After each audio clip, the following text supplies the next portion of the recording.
Montana State and the University of Albany in the second round of the FCS Playoffs here Saturday afternoon at Bobcat Stadium, a 1 p.m. kickoff. Jason Alvin, Zach Mackey here with you of Bobcat Sports Radio Network. And Zach, you look at this game, Montana State did the work during the regular season to earn the first round bye, to host the second round here in Bobcat Stadium. That was one of the big things that head coach Jeff Choate had talked about all year long, wanting to have that bye. They accomplished that goal. How important is that for the Bobcats? Well, I think it's just nice to be able to see a goal come to fruition. I mean, they had this a long time ago, like you talked about, and it's so important to be able to hit those goals. They've got even bigger goals now as they continue into this playoff, but you're at a point in the season now where there's only 16 teams left in the country that are still playing football at the FCS level, so the opportunity to continue to do so and then do so at home is a huge advantage. And you look at this team coming off their huge victory against the University of Montana 48-14. How do they carry over that against this Albany team that put up big numbers last week? They won 42-14 in the first round against Central Connecticut State as well. Well, let's hope a lot of that carries over. My goodness, what a game that was. And, you know, it's just one of those things now you're able to get healthy throughout this week, an opportunity, too, to really rep hard what you're going to face, a kind of prep for both teams. And, you know, like you said, an Albany team that found themselves behind and then just kicked it into gear all of a sudden, 28 points in the third quarter. I mean, they were a huge second-half team. So they're riding on some high momentum, too, and I know they're excited as they got their first FCS playoff win ever.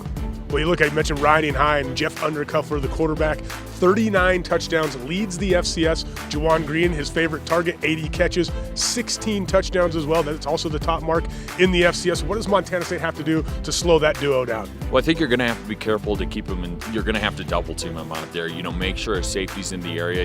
Even double coverage, Coach Joe talked about, they'll throw it over there. He's just such an electric player that can go up. He's athletic as you're going to see. And they got a quarterback, like you said, with a big arm who's going to take those shots. You know, they'll take 5 or 6. Maybe they only complete 1, but as long as they get that one, 50-yarder, all of a sudden they're way down the field. But it's not just the passing game as well. Running back Carl Mofor led the CAA in rushing with over 1,200 yards, 5'8", 225 pounds. He's a bowling ball type back for Montana State. Well, yeah, you said it right on the head there. I mean, bowling ball, he's got that low center of gravity, just 5'8". He puts his shoulders down. You're going to have to get really low to take him down to the ground. And then on the defensive side of the ball, it's a non-heavy blitz team. They blitz just about 10-15% of the time due to the Albany Great Danes.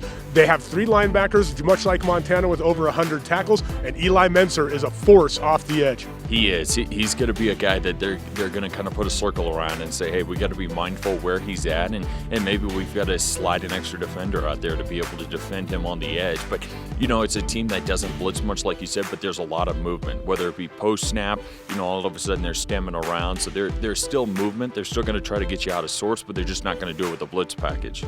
Well, we look forward to the game on Saturday. Again, a 1 o'clock kickoff here at Bobcat Stadium, a 12 p.m. pregame show on the Bobcat Sports Radio Network. Join myself, Zach Mackey, and Dan Davies on the call. For MSUBobcats.com, I'm Jason Alvin.